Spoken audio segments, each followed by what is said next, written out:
یہ وظیفہ آپ نے کمپلیٹ نہیں کیا ہوا ہوگا اللہ کے فضل و کرم سے۔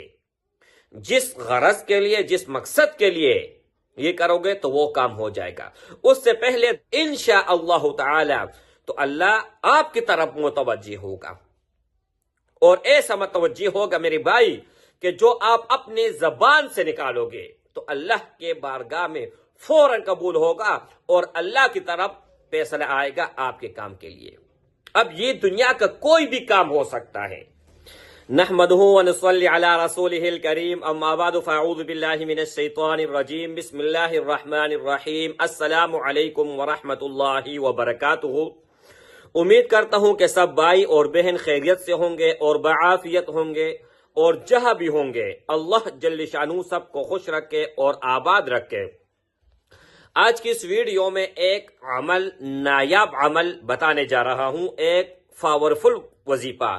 بہت لوگ کہتے ہیں کہ ایسا وظیفہ دے دو کہ ایک دم سے کام ہو جائے، تو انشاءاللہ تعالی ایک دم سے کام ہوگا۔ قرآن مجید سے ہی عمل بتاؤں گا، لیکن ڈیپینڈ یہ کرے گا کہ ان پر آپ کا کتنا عقیدہ ہے، کتنا پختہ ایمان ہے آپ کا، اور کتنا، یعنی کہنے کا مطلب یہ ہے کہ آپ شروع کرنے سے پہلے اس نیت کو دل اور دماغ میں بٹھائیں کہ ختم ہونے سے پہلے یہ وظیفہ کمپلیٹ ہونے سے پہلے اللہ رب العزت، اللہ جل شانہ یہ کام میرا کر دے گا۔ اب دنیا کا کوئی بھی کام ہے، ناممکن کام ہے، لیکن اللہ کے لیے تو ناممکن نہیں ہے نا میرے بھائی۔ ایک مثال میں دیتا ہوں، آپ حیران ہو جاؤ گے۔ ایک سیٹ تھا، سیٹ جو کروڑوں لاکھوں کروڑوں کا مالک تھا۔ جب چاہتا تھا تو USA چلے جاتا تھا، جب چاہتا تھا تو وہاں سے آتا تھا، یعنی ان کے لیے کوئی اتنی بڑی بات یہ نہیں تھی۔ وہاں پر گیا، جب وہاں پر گیا میرے بھائی، تو وہاں پر ایک غریب، اتنا غریب چولے بیچنے والا پڑوسی اس نے وہاں پر دیکھا، تو اس نے کہا کہ یار تم فلان نہیں ہو جو گاؤں میں چولے بیچتے ہو؟ تو اس نے کہا میرے بھائی میں چولے بیچنے والا ہوں، لیکن میرا اللہ چولے بیچنے والا نہیں ہے، اگر وہ آپ کو لا سکتا ہے تو مجھے بھی لا سکتا ہے۔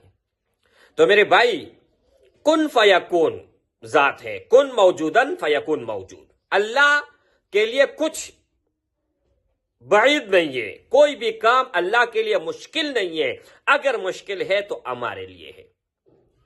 اب ایک عمل ہے، آسان عمل ہے، کوئی بھی کر سکتا ہے اور بچہ بھی کر سکتا ہے، لیکن اگر آپ کرنے والے بن جائیں تو عمل کیا ہے میرے بھائی؟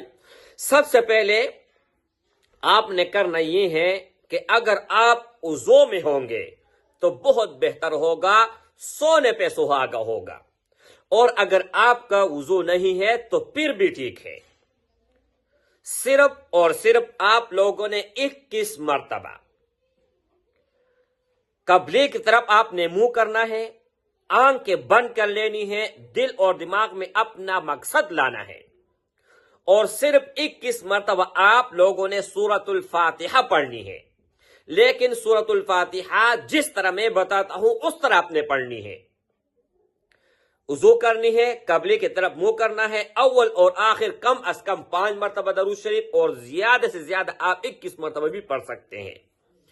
اور بسم اللہ الرحمن الرحیم الحمدللہ رب العالمین، یعنی بسم اللہ کو آپ لوگوں نے الحمد کے ساتھ ملانا ہے، اس طرح ہرگز نہیں پڑھنا بسم اللہ الرحمن الرحیم الحمدللہ رب العالمین، اس طرح نہیں، اس طرح بسم اللہ الرحمن الرحیم الحمدللہ رب العالمین، ٹھیک ہے۔ جب آپ 21 مرتبہ، میں اگر اپنا تجربہ آپ کو بتاؤں نا تو 21 مرتبہ درود ابراہیمی جو آپ نماز میں پڑھتے ہو، 21 مرتبہ سورۃ الفاتحہ، پھر 21 مرتبہ درود ابراہیمی، یہ وظیفہ آپ نے کمپلیٹ نہیں کیا ہوا ہوگا اللہ کے فضل و کرم سے۔ جس غرض کے لیے، جس مقصد کے لیے یہ کرو گے تو وہ کام ہو جائے گا۔ اس سے پہلے 2 رکعت صلاۃ الحاجات آپ پڑھیں، اگر صلاۃ الحاجات کا ٹائم ہے وہاں پر ہو سکتا ہے، مکروہ ٹائم نہیں ہے تو اگر مکروہ ٹائم ہے تو صرف یہ عمل ہی کافی ہے، ٹھیک ہے؟ قبلے کی طرف منہ کر کے یہ وظیفہ کمپلیٹ کر لے، پھر دونوں ہاتھ اللہ کے بارگاہ میں اٹھائیں اور اللہ کو یہ کہیں کہ اللہ میں کچھ نہیں ہوں، میں خاکسار ہوں، میں گناہ گار ہوں، اپنا نیچا دکھاؤ، جتنا اللہ کو نیچا دکھاؤ گے اتنا ان کو خوشی ہوگی، جتنا اپنا عاجزی اللہ کو دکھاؤ گے اتنا ہی خوشی ہوگی۔ ان کے بعد پھر کیا کرنا ہے؟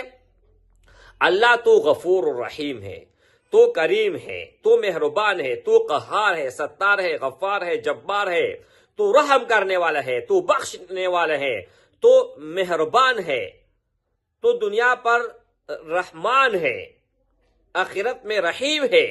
اس طرح اللہ کو سبحان ہے، تو پاک ہے، حمد کرنے والا، مطلب ہم حمد کرنے والے ہیں آپ کے۔ اس طرح جو بھی آپ کے ذہن میں اللہ کی صفات آئیں گی نا انشاءاللہ تعالی تو اللہ آپ کی طرف متوجہ ہوگا، اور ایسا متوجہ ہوگا میرے بھائی کہ جو آپ اپنے زبان سے نکالو گے تو اللہ کے بارگاہ میں فوراً قبول ہوگا اور اللہ کی طرف فیصلہ آئے گا آپ کے کام کے لیے۔ اب یہ دنیا کا کوئی بھی کام ہو سکتا ہے، دنیا کا کوئی بھی جائز کام ناجائز نہیں۔ اس ویڈیو میں آپ کو میں نے بتایا ہوا ہے، اور تقریباً ہر ویڈیو میں یہ میں ریکویسٹ کرتا ہوں آپ لوگوں سے کہ کوئی بھی وظیفہ، کوئی بھی نقش مبارک، کوئی بھی تعویذ آپ لوگوں کو دیتا ہوں تو شرط یہ ہوگا کہ آپ لوگوں نے جائز مقاصد کے لیے استعمال کرنا ہے۔ اگر ناجائز کے لیے استعمال کرو گے تو میرے بھائی دنیا اور آخرت میں دونوں میں وبال آپ کے اوپر ہے، اس سے میں بری ذمہ ہوں۔ السلام علیکم ورحمۃ اللہ وبرکاتہ۔